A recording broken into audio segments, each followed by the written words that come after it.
bersama Islam Itu Indah jam 4:30 pagi. Sinema Indonesia Spesial Ramadan jam 8:30 pagi. Ngabuburit Gembira bersama Sore-Sore Ambiar mulai jam 4:30 sore. Tausiah singkat penuh makna, kultum Ramadan menjelang berbuka puasa. Info takjil dan kuliner puasa bikin lapar jam 6:30 malam. Jalani Ramadan penuh arti setiap hari bersama Trans TV. Kopi Viral kini semakin viral. Kopi Viral. Nongkrong asik bareng bintang ternama. Ada juga sketsa komedi yang mengocok perut Anda. Selalu ada bagi-bagi rezeki di setiap episodenya.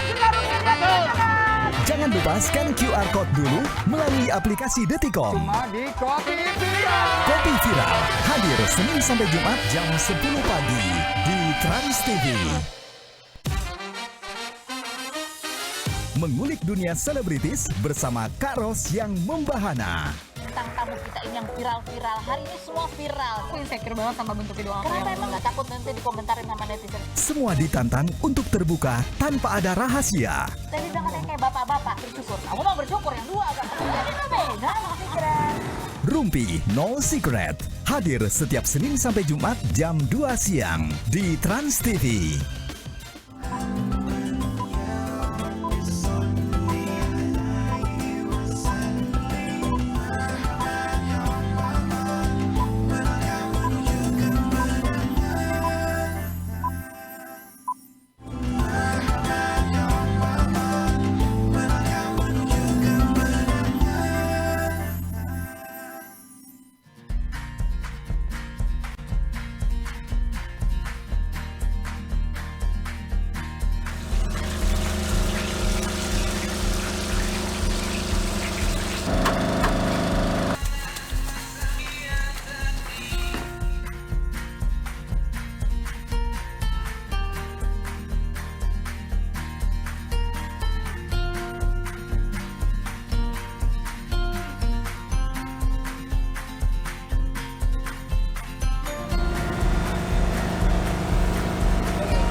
Inilah kedatangan tamu-tamu kita yang insya Allah mudah-mudahan semua tamu yang hadir di sini kita doakan mudah-mudahan diberkahi Allah Subhanahu Wa Taala. Siap? Siap? Semangat? Bebe suaraku.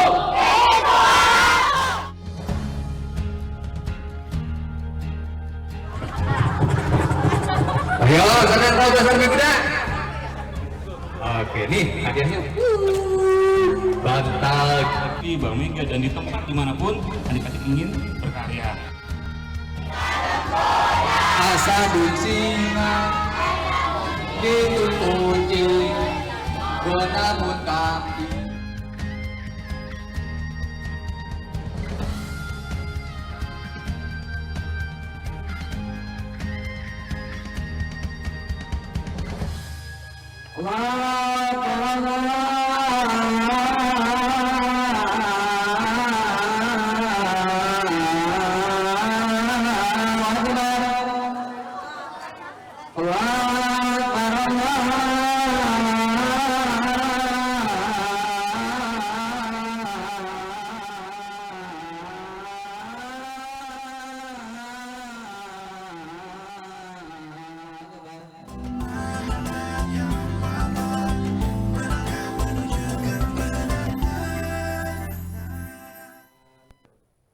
Assalamualaikum warahmatullahi wabarakatuh.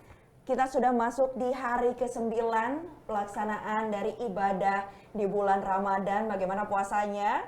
Semoga belum ada yang bolong ya. Dan pada kesempatan kali ini kembali lagi Anda menyaksikan Browser Ramadan, obrolan seru edisi spesial Ramadan, dan kita sudah masuk di episode ketiga.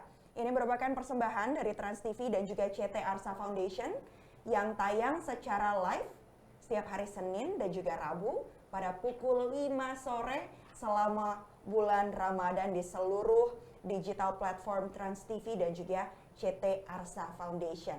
Pertama ada di YouTube Trans TV Official dan juga CT Arsa Foundation.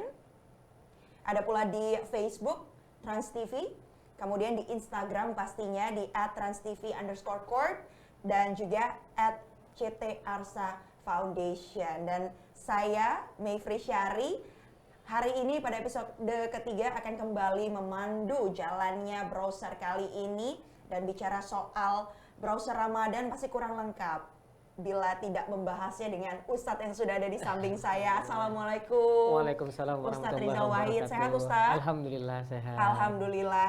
Sekali lagi saya informasikan bahwa seluruh rangkaian acara browser Ramadan ini sudah dilakukan dengan penerapan protokol kesehatan pastinya ya. Dan kita sudah sama-sama juga berharap agar kita selalu dalam kondisi sehat. Kita ngabuburit bersama, tapi sekali lagi saya ingatkan mungkin Anda yang sekarang jam-jam kritis seperti ini sudah mulai dipandangi gorengannya, takjilnya yang sudah dibeli sejak pukul 2 siang tadi mulai dipandang-pandangi, sabar dulu. Lebih baik fokus dulu untuk memandang pembahasan kita hari ini. Pasti temanya juga luar biasa. Kita akan membahas tentang teladan wanita dalam Al-Quran.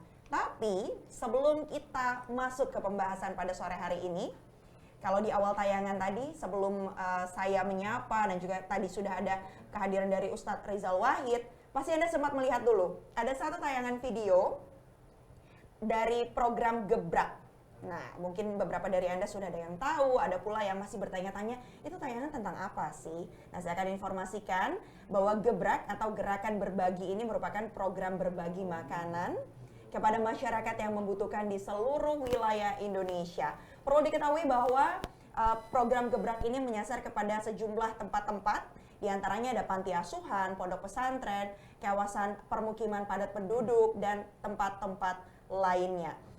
Kalau bicara soal Gebrak, ini sebenarnya bukan program yang hanya dilaksanakan selama bulan Ramadan saja nih Pak Ustadz. Tapi program ini memang dilaksanakan juga sepanjang waktu begitu. Tapi spesial di bulan Ramadan, kegiatan ini diadakan setiap hari menjelang buka puasa. Jadi sambil ngabuburit, sambil juga ini berbagi makanan begitu ya, sesuai dengan tema dari program Gebrak ini. Nah, untuk mengetahui sebenarnya apa saja sih kegiatan saat pelaksanaan Gebrak, saya sudah tergabung nih bersama rekan-rekan yang sedang berada di lokasi Gebrak pada hari ini. Nanti kita akan berbincang Pak Ustadz. Kan kalau kita bicara soal berbagi itu pastinya juga pahalanya berlipat ganda ya Pak Ustadz ya. Nanti sebelum kita bergabung dengan teman-teman yang sudah ada di lokasi Gebrak, ini tepatnya di Yayasan Al-Humairah Diniyah Islamiyah di Lubang Buaya, Jakarta. Saya mau tanya dulu sama Pak Ustadz nih ya. Pak Ustadz, kalau bicara soal berbagi, pahalanya berlipat ganda, tapi seberapa besar Pak Ustadz kemudian berkah yang bisa kita terima lagi? Kan pepatah ada yang mengatakan ya Pak Ustadz, tangan di atas itu lebih baik daripada tangan di bawah. Silakan Pak Ustadz Rizal. Jadi dalam Islam sedekah ini adalah ibadah yang sangat luar biasa. Apalagi ini bulan Ramadan. Karena di bulan Ramadan itu berbagai kebaikan dilipat gandakan. Di bulan yang biasa saja sedekah itu Allah lipat gandakan sampai 700 kebaikan. 700 kebaikan. Berarti kalau di bulan Ramadan makin lagi berlipat-lipat ganda kebaikan yang akan didapatkan oleh orang yang mau berbagi seperti Masya Allah, luar biasa. Dan kita harapkan lagi-lagi berkah di bulan Ramadan ini bisa kita dapatkan, kita jemput bersama ya Pak Ustadz, agar rasa-rasa atau meraih kemenangannya ini benar-benar bisa dicapai nanti di akhir bulan Ramadan. Nah, seperti janji saya tadi, kita sudah terhubung nih bersama dengan Mas Tommy Setiawan yang saat ini sudah berada di Yayasan Al-Humairah Diniyah Islamiyah ya, yang berlokasi di Lubang Buaya, Jakarta. Assalamualaikum Mas Tommy. Oke, kita akan. Dan Pak Ustadz. Assalamualaikum Mas Tommy, bagaimana ini kondisinya di sana? Saya lihat sudah siap-siap ya Pak Ustadz, Mas Tommy ya. Kegiatannya tuh di sana ngapain aja sih biasanya Mas Tommy? Oke, kegiatan kita biasanya masak bersama bareng teman-teman CT Arsa dan beberapa chef yang kita siapkan. Sekarang kita lagi bagi-bagi hadiah dan literasi agama bersama teman-teman dari Yayasan Al-Humairah Jakarta Timur. Oke. Berarti nanti ini akan berlangsung sampai berbuka puasa ya, Mas Tommy? Iya, iya nanti kita akan berbuka puasa bersama dan sholat maghrib bersama dengan teman-teman dari yayasan. Oke, Masya Allah, luar biasa sekali. Mas Tommy, itu kalau boleh tahu, saya sudah lihat itu adik-adik sepertinya sangat antusias sekali ya Mas Tommy untuk melakukan kegiatannya ya. Iya, iya. Ada berapa banyak itu adik-adik yang ada di sana Mas Tommy? Oke, untuk adik-adiknya sendiri ada sekitar 70. Akan tetapi kita di sini bersama warga sekitar 450 orang. 450 orang luar biasa, kayak tadi bagian juga sejumlah itu ya Mas Tommy. Pastinya ini penerapan protokol juga tetap dilakukan di sana ya Mas Tommy ya. Iya. Kalau bisa saya lihat itu Iya, untuk penerapan protokol, iya kita kasih berjarak dan sebelum mulai acara juga kita memang semprot pakai desinfektan. Baik, dan saya lihat juga ini Jadi, adik-adik di sana insya Allah semuanya aman. pakai masker ya Mas Tommy ya. Iya. Yang wajib apa Mas Tommy boleh dong cerita sedikit nih kepada kami yang ada di sini dan juga semuanya yang sedang menyaksikan puasa Ramadan kali ini. Mungkin bisa diperjelas lagi Mas Tommy. Sebenarnya tujuan dari Gebrak ini apa sih Mas Tommy? Oke, tujuan untuk Gebrak ini adalah kita bersama CT Arsa, Trans TV, kita mendatangi beberapa yayasan untuk membagikan hadiah dan buka bersama teman-teman yang memang membutuhkan. Tujuannya inginnya pengennya seluruh Jakarta sih yang kita datangi. Berarti cakupannya nanti selama 30 hari ini teman-teman dari CT Arsa ini keliling ya Mas Tommy ya? Iya. Seminggu 3 kali kita keliling. Oke, ditargetkan di seluruh wilayah di DKI Jakarta pastinya, mulai dari panti asuhan, pondok pesantren, dan juga kawasan permukiman padat penduduk. Terakhir nih Mas Tommy, sebelum kita akhiri obrolan pada sore hari ini, Mas Tommy mau kepo dong, menu makanannya nanti apa nih Mas Tommy? Takjilnya apa? Kemudian menu berbukanya apa nih?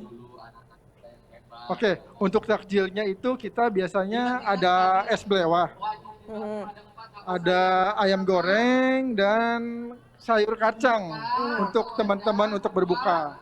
Wah, tapi harus tahan dulu karena waktu berbuka masih agak lama nih. Sekarang masih jam masih lumayan, masih 30 menit lagi. Masih 30 menit lagi. Jadi kalau mau intip-intip jangan dulu ya Mas Tommy ya tetap. Jangan nanti batal. Baik, terima kasih banyak Mas Tommy Setiawan. Sekali lagi Oke, selamat sama-sama. melanjutkan tugasnya. Jangan lupa di sana juga nonton kita ya puasa Ramadan di sini karena akan ada sharing nih dari Pak Ustadz Rizal Wahid. Thank you, Maifri dan Pak Ustadz. Assalamualaikum Mas Tommy. Waalaikumsalam warahmatullahi wabarakatuh. Luar biasa seperti tadi yang Pak Ustadz sampaikan ya. Pak Ustadz mungkin ada yang mau dikomentari tadi dari tayangan live report langsung dari Mas Tommy Setiawan nih dari Lubang Buaya Jakarta. Luar biasa, kegiatan-kegiatan seperti ini semoga bisa menjadi inspirasi bagi banyak orang. Semoga makin banyak orang-orang baik yang mau melakukan gerakan yang sama seperti ini. Karena semakin banyak insya Allah, semakin banyak juga berkah yang akan didapatkan oleh banyak orang insya Allah. Amin, amin ya robbal alamin, luar biasa ya. Nah kalau bicara soal berkah, pastinya berkah ini diharapkan bisa kita terus dapatkan di sepanjang bulan Ramadan. Kalau sekarang kan sudah masuk hari ke-9 nih. Yang spesial di hari ke-9 ini, hari ini juga bertepatan dengan Hari Kartini. Ya kan? Makanya dari tadi banyak mungkin yang sudah postingannya di sosial media tuh pakai kebaya, kemudian juga ada juga postingan ibunya begitu seperti layaknya Hari Ibu ya, karena ibu juga menjadi salah satu sosok yang menginspirasi gitu Kartini masa kini. Nah, di Hari Kartini ini sekali lagi saya mengucapkan selamat Hari Kartini untuk semuanya dan kita sama-sama berdoa ya. Semoga Ibu Kartini dan semua pahlawan Indonesia pasti bisa ditempatkan di tempat terbaik di sisi Allah Subhanahu wa Ta'ala. Amin amin ya robbal alamin. Dan izinkan nih saya mengutip dulu ada salah satu hadis yang diriwayatkan. Rasulullah Shallallahu Alaihi Wasallam bersabda, dunia adalah perhiasan dan sebaik-baiknya perhiasan dunia adalah wanita solihah. Masya Allah, itu tadi hadis riwayat Muslim dari Abdullah ibnu Umar. Ya. Pastinya setiap wanita ingin menjadi perhiasan tersebut, namun sebenarnya bagaimana sih caranya dan siapa saja wanita yang bisa kita teladani untuk menjadi sosok wanita solihah dalam Al-Quran? Kita akan langsung membahasnya lagi-lagi bersama dengan Ustadz Rizal Wahid. Tapi sebelumnya saya mau ingatkan kembali nih, tidak hanya saya yang berkesempatan untuk bertanya, karena Anda juga bisa langsung bertanya, bisa tulis di kolom komentar Facebook, YouTube maupun Instagram ya. Nanti akan dibacakan dan insya Allah langsung dijawab dengan Ustadz ya. Insya Allah. Langsung dijawab ya Pak Ustadz. Nanti kita akan berikan hadiah juga nih, ada giveaway bagi penanya dengan pertanyaan terbaik. Akan dipilih oleh tim Browser Ramadan pastinya. Dan khusus untuk yang nonton di Facebook dan juga YouTube, jangan lupa untuk sebelum bertanya, sebelum menulis pertanyaannya, tulis juga alamat Instagramnya. Jadi formatnya masih sama. Baik yang menyaksikan di Instagram, Facebook maupun YouTube, bisa dituliskan username Instagramnya apa, misalnya @mayfrisyari _ pertanyaannya apa. Lagi-lagi hadiah luar biasa disiapkan oleh tim Browser Ramadan. Jadi jangan lupa untuk langsung tanya ya, nanti langsung dijawab oleh Ustadz Rizal di sini ya. Ustadz, langsung saja kita membahas nih temanya. Teladan wanita dalam Al-Quran. Sebenarnya apa sih dan siapa sih Ustadz yang bisa kita teladani sosok wanita dalam Al-Quran, dan bagaimana sih sebenarnya caranya agar wanita-wanita yang ada di muka bumi ini muslimah bisa benar-benar menjadi muslimah yang solihah, Pak Ustadz? Baik, bismillahirrahmanirrahim. Assalamualaikum warahmatullahi wabarakatuh. Alhamdulillah, assalatu wassalamu ala rasulillah wa ala alihi wa ashabihi wa mawalah. Wala hawla wala quwata illa billah. Rabbi syrah li sadri wa yassir li amri wahlul 'uqdatam min lisani yafqahu qawli. Rasulullah Shallallahu Alaihi Wasallam pernah menyampaikan bahwa ada 4 wanita yang nantinya akan menjadi pemimpin di surga. Jadi 4 wanita inilah yang seharusnya kita teladani. Siapa mereka? Ada Khadijah binti Khuwailid, yang mana beliau adalah istri Rasulullah Shallallahu Alaihi Wasallam. Ada Fatimah binti Muhammad Shallallahu Alaihi Wasallam, yang mana beliau adalah putri Nabi Muhammad Shallallahu Alaihi Wasallam. Ada Maryam binti Imran, dan yang terakhir ada Asiyah binti Muzahim, yang mana keempat wanita ini kelak nantinya akan menjadi pemimpin para wanita di surga insya Allah. Di antara keempat wanita ini mungkin 3 nama pertama adalah nama-nama yang sudah familiar. Betul, Pak Di telinga banyak sekali muslimah di Indonesia. Sekarang insya Allah kita akan membahas satu wanita teladan yang diceritakan di dalam Al-Quran. Ya, ini wanita yang keempat, Asiyah binti Muzahim. Yang mana Asiyah ini adalah istri dari Fir'aun. Seorang pemimpin yang zalim, seorang pemimpin yang luar biasa kemaksiatannya, bahkan kemaksiatannya termasuk kemaksiatan yang terbesar. Yakni dia mengaku sebagai Tuhan. Diabadikan ucapannya di dalam Al-Quran, Fir'aun mengatakan, Ana rabbukumul a'la. Aku adalah Tuhanmu yang paling tinggi. Tetapi Asiyah binti Muzahim di tengah-tengah lingkungan yang tidak kondusif, di tengah-tengah penyiksaan, di tengah lingkungan yang sangat luar biasa, tidak mendukung keimanan dia kepada Allah Subhanahu wa taala. Dia tetap bertahan di dalam keimanannya kepada Allah Subhanahu wa taala. Allah Subhanahu wa taala menceritakan di dalam Al-Qur'an surat At-Tahrim ayat 11, "Wa daraballahu mathalan lil ladzina amanu imra'ata fir'aun. Idh qalat rabbi ibni li 'indaka baitan fil jannah wa najjini min fir'auna wa amalihi wa najjini minal qaumidz zalimin." Jadi Asiyah binti Muzahim di tengah penyiksaan dia berdoa kepada Allah Subhanahu wa taala, "Wahai Tuhanku, bangunkanlah rumah untukku di sisimu, yakni di surgamu." Seperti itu. Pelajaran dan teladan besar yang bisa kita ambil dari Asiyah adalah walaupun di tengah-tengah penyiksaan, di tengah-tengah lingkungan yang tidak kondusif, saat seseorang itu serius ingin beriman kepada Allah Subhanahu wa taala, maka dia harus bertahan. Dari Asiyah juga kita belajar bahwa orang yang memilih untuk beriman kepada Allah, orang yang memilih untuk menjadi wanita yang solehah, pastilah akan mendapat ujian yang sangat berat. Asiyah saja akan mendapat ujian yang sangat berat, apalagi kita. Nah, caranya bagaimana tuh Pak Ustadz agar kita bisa selalu konsisten menjalankan perintah agama pastinya? Tadi Pak Ustadz sampaikan bagi yang sudah konsisten saja banyak pasti nih di sekeliling yang kemudian bisa menghambat proses istiqomahnya itu Pak Ustadz. Agar tetap konsisten menjadi wanita muslimah, pertama harus menyadari bahwa wanita ini adalah makhluk yang Allah muliakan. Yang kedua, banyak-banyak meminta kepada Allah Subhanahu wa taala agar dijaga dan diistiqomahkan di dalam kemuliaan, di dalam jalan ketaatan. Yang berikutnya, perbanyaklah teman-teman yang soleha, teman-teman yang setiap kali kita bertemu dengan mereka, mereka akan mengingatkan kita tentang Allah Subhanahu wa Ta'ala dan akan mendoakan kita untuk istiqomah di jalan Allah Subhanahu wa Ta'ala. Masya Allah, itu tadi ya, berarti kunci-kuncinya lagi-lagi lingkungan juga sangat berpengaruh ya Pak Pada Ustadz. akhirnya lingkungan akan berpengaruh. Bicara soal perempuan yang solehah, kemudian juga menjadi teladan bagi muslimah lainnya, kriterianya ada nggak sih sebenarnya Pak Ustadz? Ada. Apa saja tuh Pak Ustadz? Di dalam Al-Quran surat An-Nisa ayat 34 Allah berfirman, "Fassolihatu qanitatun hafidhatul lil ghaibi bima hafizallah." Hanya 2 saja kriterianya, tapi turunannya banyak sekali. Apa kriteria wanita solehah itu? Kata Allah, qanitat. Apa itu qanitat?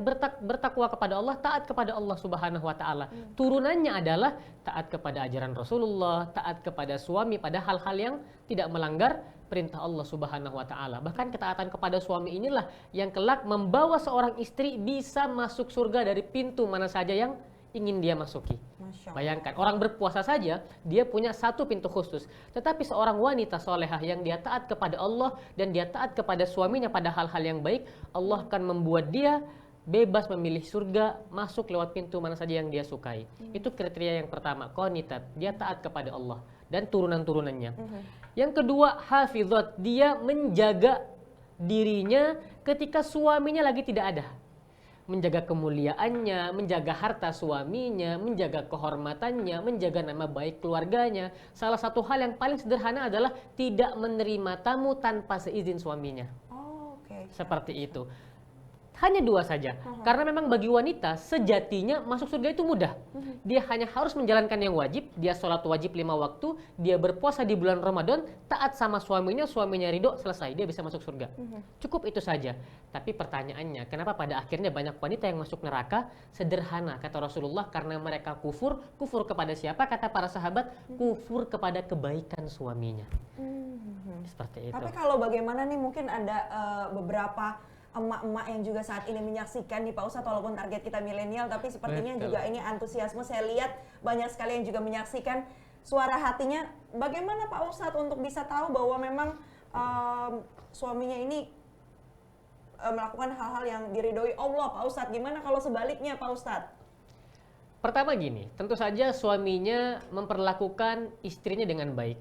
Karena di dalam Al-Quran disampaikan, wa ashiruhunna bil ma'ruf. Suami itu harus memperlakukan wanita dengan cara yang ma'ruf.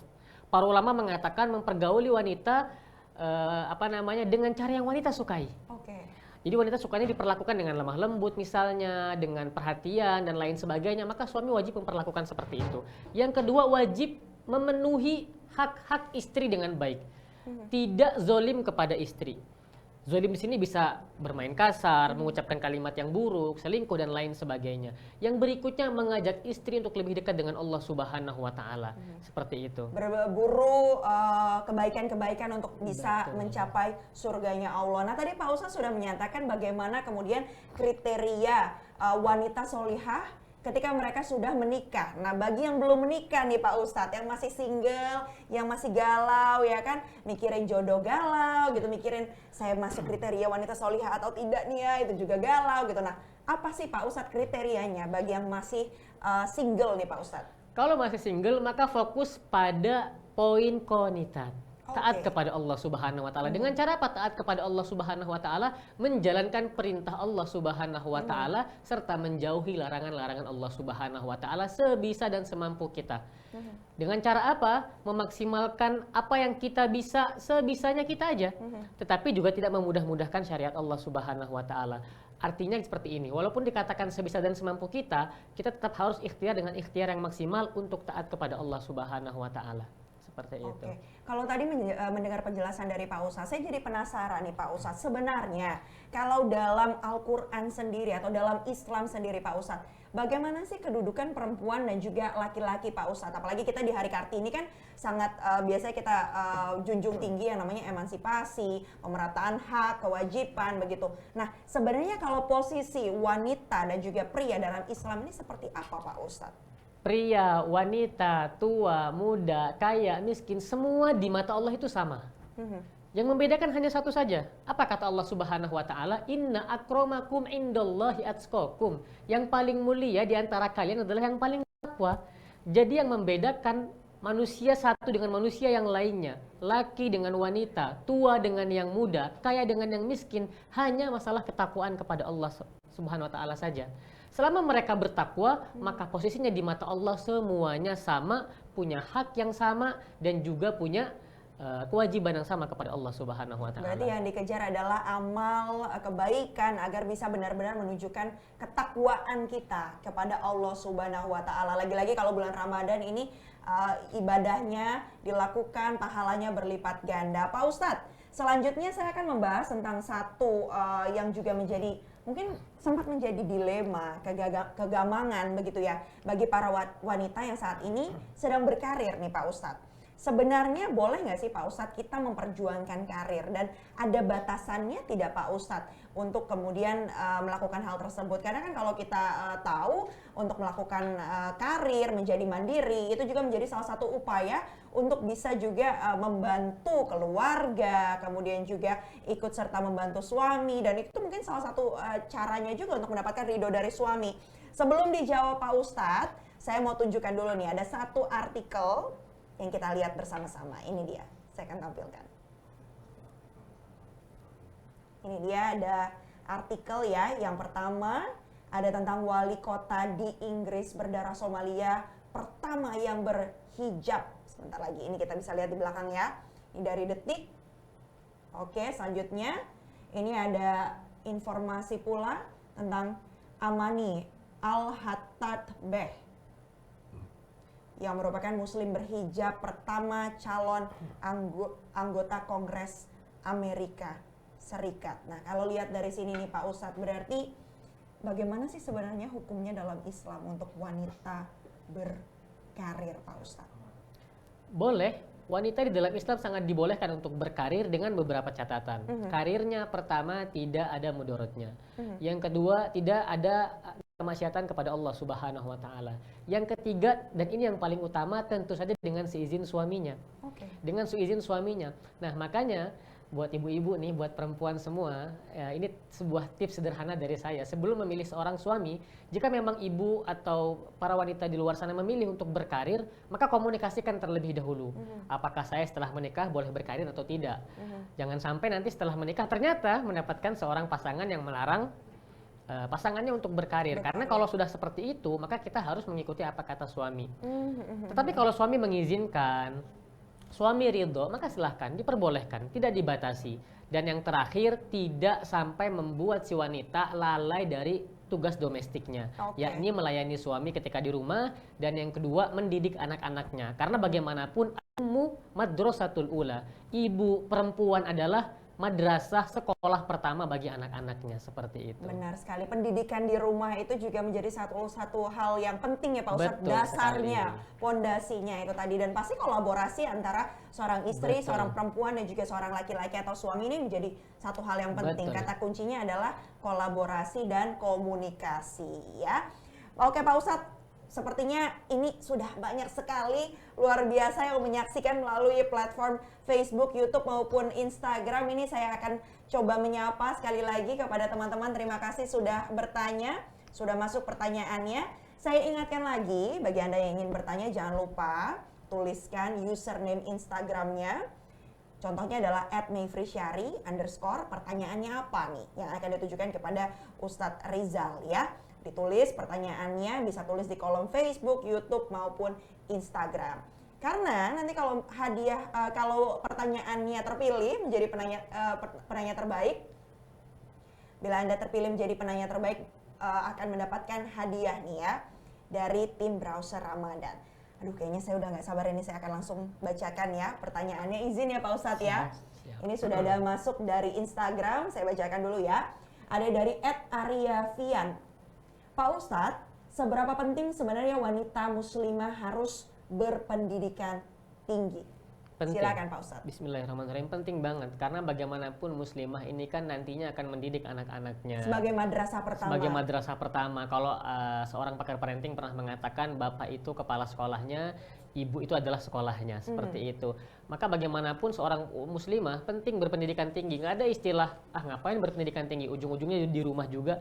Tidak, karena pada akhirnya walaupun memilih di rumah saja, ada anak-anak yang harus dididik. Baik. Itu adalah pekerjaan yang sangat mulia, itu adalah tugas yang sangat berat, itu adalah tugas yang sangat besar. Dengan pendidikan yang tinggi, dengan pendidikan yang matang, maka itu setidaknya menjadi salah satu hadiah terbesar yang bisa seorang wanita berikan untuk anak-anaknya. Kepada seperti itu. anak-anaknya ya. Pendampingan, pemberian ilmu, pastinya Betul itu tadi sekali. ibu adalah madrasah pertama. Jadi diingat-ingat berpendidikan tinggi penting. Dan kita akan langsung ke pertanyaan selanjutnya ini Pak Ustadz ya. Sudah ada masuk dari Facebook, saya bacakan. Ada Nadia. Assalamualaikum Pak Ustadz. Menurut Pak Ustadz, bagaimana cara kita sebagai wanita untuk bisa memantapkan hati bahwa harta bukanlah satu-satunya untuk menilai pasangan hidup seperti yang dialami atau meneladani kisah dari Siti Khadijah. Siti Khadijah kan merupakan satu dari 4 perempuan yang pasti masuk surga ya Pak Betul. Ustadz, menjadi penghuni surga. Silakan Pak Ustadz. Bagaimana cara kita memantapkan hati untuk bisa melihat seorang lelaki itu tidak hanya dari hartanya? Pertama dengan memahami bahwa kebahagiaan sejati, kita tidak memungkiri bahwa harta itu akan menjadi salah satu faktor kebahagiaan bagi seseorang ketika dia nantinya menikah dengan seseorang yang memiliki harta yang cukup.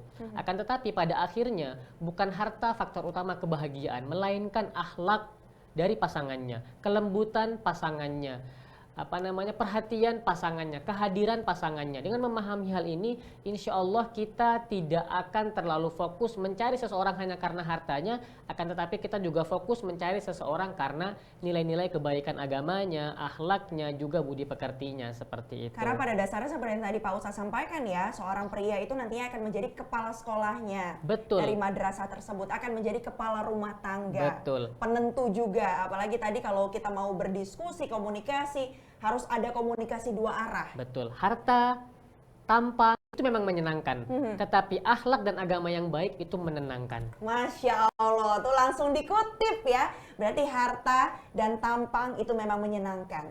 Tapi kalau agama dan akhlak menenangkan, ademnya tuh di sini gitu Pak Ustadz ya. Baiklah, kita akan ke pertanyaan selanjutnya. Ini dari Facebook, ada Dita. Dia bertanya nih Pak Ustadz ya.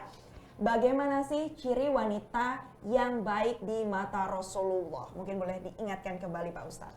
Betul, wanita yang baik tentu saja seperti tadi yang saya sampaikan, dia yang taat kepada Allah, kepada Rasulnya, kepada suaminya pada hal-hal yang tidak melanggar syariat. Juga wanita yang senantiasa menjaga kehormatannya, juga kemuliaannya. Wanita yang baik adalah wanita yang dia senantiasa menjadi wanita yang lemah lembut kepada sesama, menjadi wanita yang baik kepada sesama, menjadi wanita yang kelak ketika dia menjadi ibu, dia memenuhi hak anak-anaknya, seperti itu. Pada akhirnya wanita yang baik adalah wanita yang senantiasa berusaha semaksimal mungkin untuk tetap berada di jalannya Allah Subhanahu wa taala, walaupun banyak mungkin cobaan, mungkin banyak juga hujatan, cacian dan lain sebagainya. Wanita yang baik akan tetap bertahan bersama Allah karena dia tahu saat dia bersama Allah semua akan baik-baik saja. Kalau saya ingat dari episode pertama Pak Ustadz bilang yang penting adalah bagaimana kita jangan sampai kehilangan Allah hanya karena manusia. Jangan takut untuk kehilangan manusia hanya karena Allah. Pasti karena Allah akan mendekatkan yang terbaik. Betul sekali. Baik di mata Allah maupun di mata kita. Mungkin kita nggak sadar, tapi lama-lama Allah akan membukakan mata hati kita ya. Baik, langsung ke pertanyaan selanjutnya ini Pak Ustadz dari Instagram. Pak Ustadz saya izin bacakan ya. Dari @alfatih. Pak Ustadz, bagaimana cara sederhana untuk mendapatkan ridho dari suami sebelum mendapatkan ridhonya Allah? Cara sederhana mendapatkan ridho suami tentu saja dengan taat kepada suami. Melayani suami dengan baik, memenuhi hak-haknya suami dengan baik. Ketika seorang wanita itu memperlakukan suaminya dengan baik, melayani suaminya dengan baik, taat kepada suaminya dengan apa yang dia perintahkan pada hal-hal yang baik, insya Allah ridho suami akan ada. Dengan catatan suaminya pun juga harus menjadi suami yang baik untuk wanitanya. Jangan sampai seorang suami pun berlaku semena-mena dengan mengharapkan wanitanya baik, tetapi dia tidak menjadi lelaki yang baik bagi pasangannya. Karena bagaimanapun tidak hanya kita yang ingin dapat pasangan yang baik, wanita kita pun ingin mendapatkan lelaki yang baik. Jadi sederhananya seperti itu, taat kepada suaminya, menyenangkan suaminya, melayani suaminya pada hal-hal yang memang tidak dilarang oleh Allah Subhanahu wa taala, seperti itu. Baik Pak Ustadz, kalau kita bicara soal melayani, ini bukan berarti melayani seperti seorang pelayan ya Pak Ustadz. Betul. Ya, tapi ini lebih kepada bagaimana kemudian menjalankan perintah-perintah Allah bersama dengan pastinya ada komunikasi sebelumnya. Benar ya Pak Ustadz ya? Betul sekali. Jadi memang pada akhirnya melayani di sini bukan berarti seorang istri bisa diperlakukan seperti seorang budak, tidak. Akan tetapi bagaimana caranya melayani di sini adalah bentuk ketaatan dia kepada Allah Subhanahu wa taala. Ya selayaknya seorang istri kepada suami lah. Pastikan senang ya ketika seorang wanita bisa menyediakan sesuatu yang mungkin suaminya butuhkan, membantu menyiapkan pakaian sebelum dia kerja dan lain sebagainya. Pada akhirnya walaupun nanti kondisinya tidak seperti itu, seperti yang tadi Mbak Mayfri bilang, komunikasi antara suami istri itu pada akhirnya juga menjadi penting juga gitu akhirnya. Itu yang menjadi kunci ya, karena Betul. komunikasi adalah kunci. Baik Pak Ustadz, ini Anda juga yang ingin berkomunikasi dengan kita melalui pertanyaannya. Sudah ada di Facebook ya Pak Ustadz, dari Rizky nih Pak Ustadz. Rizky bertanya, Pak Ustadz, contoh sikap dan perilaku wanita teladan menurut Al-Quran apa saja Pak Ustadz? Mungkin boleh diingatkan lagi bagian. Contoh sikap dan perilaku wanita teladan di dalam Al-Quran. Pertama, wanita yang lemah lembut. Kedua, wanita yang senantiasa menjaga dirinya. Wanita yang gemar berpuasa, terutama berpuasa di bulan Ramadan. Terus wanita yang dia sabar, wanita yang taat kepada Allah Subhanahu wa taala, taat kepada Rasulnya, taat kepada suaminya. Ini adalah sikap-sikap wanita yang digambarkan dalam Al-Quran sebagai gambaran wanita-wanita yang solehah, seperti itu. Berarti itu tadi ya, bagi Anda yang ingin mendapatkan ridhonya Allah, jangan lupa untuk melakukan tadi yang sudah dibocorin oleh Pak Ustadz sesuai dengan ajaran agama, apa saja yang harus kita capai, karena pada akhirnya untuk bisa menjadi wanita solehah harus bisa mendapatkan ridhonya Allah, dan bagi yang sudah menikah ini ridhonya suami ya Pak Ustadz ya. Terima kasih banyak sekali lagi Pak Ustadz, itu tadi pelajaran luar biasa yang sudah kita dapatkan. Tapi sebelum saya menutup rangkaian acara hari ini, karena memang kalau kita lihat ini sudah mulai gelisah nih Pak Ustadz, sudah sebentar lagi gitu ya. Waktu berbuka sudah mau tiba begitu. Untuk Jakarta kan maghrib hari ini tuh di 17:53 ya Pak Ustadz ya. Berarti beberapa menit lagi, sekarang 17:35. Sebelum kita berakhir perbincangan atau obrolan seru kita hari ini, saya ingin meminta terakhir kesimpulan dari Pak Ustadz terlebih dahulu. Sesuai dengan tema kita hari ini Pak Ustadz, boleh dijabarkan, silakan Pak Ustadz. Baik. Bismillahirrahmanirrahim. Pada hakikatnya wanita itu mulia. Bagaimana tidak, Allah Subhanahu wa taala sampai menyiapkan satu surat khusus bernama surat wanita, An-Nisa. An-Nisa. Tidak ada surat laki-laki. Akan tetapi ada surat wanita, An-Nisa. Yang kedua, Allah memuliakan perempuan dengan bisa menjadi seorang ibu. Karena seorang ibu ini adalah surga bagi anak-anaknya. Surga di telapak kaki. Surga ibu. di telapak kaki ibu. Allah letakkan surga di telapak kaki mereka. Sehingga ini adalah sebuah kemuliaan dari Allah bagi seorang wanita. Yang ketiga, Allah Subhanahu wa taala memuliakan seorang wanita melalui lisan Rasulullah SAW dengan cara memerintahkan kita berbakti kepada seorang ibu sampai 3 kali. Ibumu, ibumu, ibumu, baru ayahmu. Hal ini menandakan betapa luar biasanya kemuliaan saat seseorang itu berbakti ke seorang ibu, dan ini menandakan luar biasanya kedudukan seorang ibu di mata Allah Subhanahu wa taala. Yang berikutnya, wanita Allah berikan peluang pahala yang sangat besar dalam bentuk melahirkan dan menyusui, yang mana pahalanya sangat luar biasa besar di mata Allah Subhanahu wa taala. Maka para wanita, kemuliaan-kemuliaan ini harus dijaga sedemikian rupa dengan senantiasa bersyukur kepada Allah Subhanahu wa taala, syukur yang tidak sekedar melalui lisan, tetapi syukur yang juga diimplementasikan di dalam perbuatan kita, yakni dengan bertakwa dan taat kepada Allah Subhanahu wa taala, seperti itu. Amin ya rabbal alamin. Lagi-lagi mungkin sekarang saat yang tepat nih ya, usai kita ngobrol seru hari ini, browser Ramadan, nanti mungkin bagi Anda yang mungkin saat ini belum mengucapkan selamat Hari Kartini, bisa diambil handphonenya, bisa langsung diketik ya pesan singkatnya untuk ibu, untuk perempuan terkasih Anda, mungkin istrinya, begitu ya Pak Ustadz ya, atau mungkin yang sedang ada di rumah. Saat yang tepat nih ya, bantu-bantu ibunya untuk mempersiapkan buka puasa, sambil juga disampaikan rasa cintanya kepada perempuan-perempuan hebat yang ada di sekitar Anda. Luar biasa sekali, terima kasih banyak Pak Ustadz. Ini sebentar lagi kita sudah akan menuju ke waktu berbuka puasa, saya mau ingatkan lagi bahwa Browser Ramadan, obrolan seru di bulan Ramadan ini akan hadir setiap hari Senin dan juga Rabu, setiap pukul 5 sore. Dan Anda bisa menyaksikannya di platform digital, di Trans TV dan juga CT Arsa Foundation. Saya bacakan nih ya, buat pengingatnya, setiap Senin dan Rabu selama bulan Ramadan pada pukul 5 sore, live dari YouTube Trans TV Official dan juga CT Arsa Foundation. Kemudian dari Facebook juga langsung dicek di Facebooknya Trans TV, serta Instagram @transtv_corp dan juga @CT Arsa Foundation. Demikianlah tadi sharing kita hari ini dengan tema yang pastinya luar biasa ya Pak Ustadz, teladan wanita dalam Al-Quran. Kita sudah mendengarkan bersama tadi pemaparan dan juga sudah ada beberapa penanya yang juga sudah bertanya melalui sejumlah platform digital.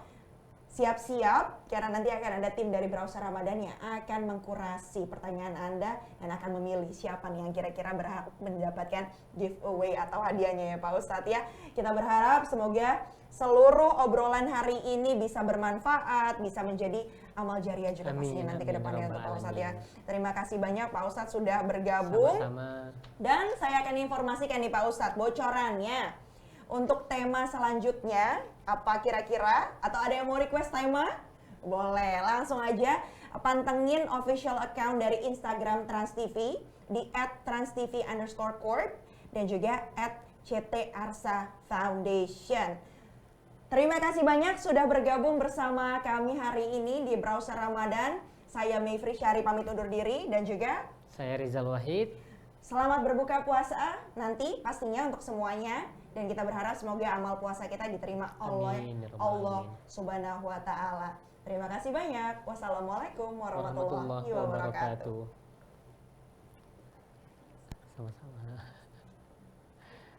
Sama-sama.